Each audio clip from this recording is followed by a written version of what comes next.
Hola Richard, ¿cómo estás? Aquí estamos pues para conversar un poco acerca del negocio de avíos y los productos Rey que veo que bien conoces. Nosotros nos hemos propuesto ser los líderes para el abastecimiento de avíos en el país, y no solamente en el país sino a nivel latinoamericano también.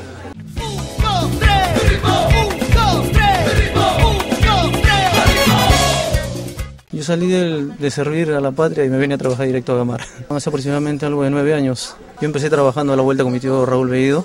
Después aprendí todo lo que es encierre, reducción, venta, atención al público, y ya decidí abrir mi negocio también. Como yo empecé chambeando con cierres, decidí trabajar con lo mismo, porque ya es mi rubro. Eso es como a todo el mundo creo que le pasa. Lo primero es comenzar a chapar clientes, hacer publicidad para que vengan las personas a comprar, no buscarlas, sino que ellas mismas vengan. Pero lo primero sí es ir a buscar a la gente para que venga. Pero ha sido prácticamente unos 3 meses que he estado así. Me conozco con todo el mundo aquí en Gamarra y es como si fuera mi segunda casa estar acá. Yo tengo tiempo ya en Gamarra y hasta ahorita me veo con esas personas que me vieron por primera vez.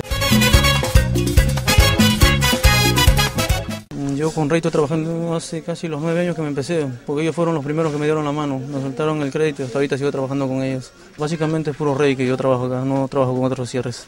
Bueno, pues son de primera calidad, no tengo quejas con mis clientes.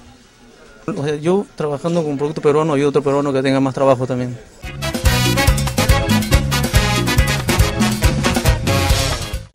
Como está entrando productos chinos y todas esas cosas, traen contrabando un poco, que la venta también baja para nosotros. Bueno, creo que la perseverancia, no hacerle caso a los problemas, si hay problemas, seguir nomás y seguir para adelante, no tirarse para atrás. No, los productos peruanos 100% calidad, y si me pasa algo yo tengo base a dónde reclamar. En cambio yo compro productos chinos, no tengo a quién reclamar. Yo lo que veo personalmente es lo que se está subiendo el consumo de las cosas peruanas, porque sí tengo más clientes, tengo más venta también.